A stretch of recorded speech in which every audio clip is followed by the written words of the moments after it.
இன்னைக்கு நம்ம சேனல்ல செய்ய போறது கோஸ் பொரியல். அதை எப்படி செய்யலாம்னு வாங்க பார்க்கலாம். கிச்சனுக்குள் போகலாம். நம்ம சேனலை சப்ஸ்கிரைப் பண்ணாதவங்க சப்ஸ்கிரைப் பண்ணிக்கோங்க. பெல் பட்டனை பிரஸ் பண்ணுங்க. அப்பதான் நம்ம போடுற சமையல் வீடியோ உங்களுக்கு வரும். கடாய் எடுத்து வச்சு 4 ஸ்பூன் எண்ணெய் ஊற்றிக்கோங்க. எண்ணெய் சூடாயிடுச்சுங்க. இப்போ நான் வந்து ஒரு அரை ஸ்பூன் கடுகு போட்டுக்கிறேன். 1 ஸ்பூன் உளுத்தம்பருப்பு போட்டுக்கிறேன். 1 ஸ்பூன் கடலைப்பருப்பு போட்டுக்கிறேன். இது லைட்டாக வறுப்படணும். நல்லா ஒரு வெங்காயம் பொடியாக அரிஞ்சு வச்சுக்கினேன், அதை நான் போட்டுக்கிறேன். 3 பச்சை மிளகாய் அதை நல்லா இந்த மாதிரி கட் பண்ணி வச்சுருக்கேன் நீட்டாக, அதையும் போட்டுக்கிறேன்.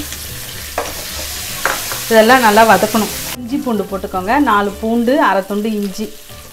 இந்த கோஸ் பொரியல் செய்ய போகிறேங்க. அந்த கோஸ் பொரியலுக்கு இஞ்சி பூண்டுலாம் போட்டால் அந்த கோஸோட ஸ்மெல்லாம் போயிட்டு சாப்பிட்றதுக்கு ரொம்ப நல்லாயிருக்கும். அதனால தான் நான் இப்போ இஞ்சி பூண்டு போட்டிருக்கேன். இந்த மாதிரி செஞ்சு பாருங்கள், ரொம்ப நல்லாயிருக்கும் பொரியல்.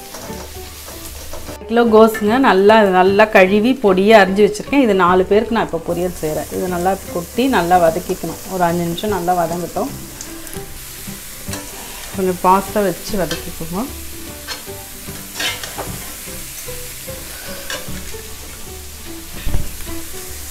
நல்லா கலரி விட்டுக்கோங்க.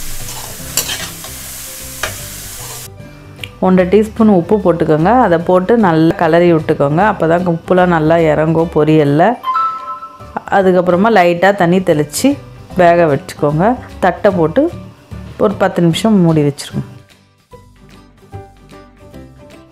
இப்போ நம்ம திறந்து நல்லா வெந்துருச்சுங்க. இப்போ நான் தேங்காய் திருவல் பண்ணி வச்சுருக்கேன். அதை எடுத்து இப்படி போட்டு கிளறிக்க போகிறேன்.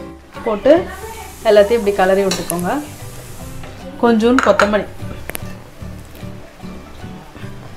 இதையும் போட்டு ஒரு கலரிட்டு ஆஃப் பண்ணிடுங்க. கோஸ் பொரியல் ரெடி.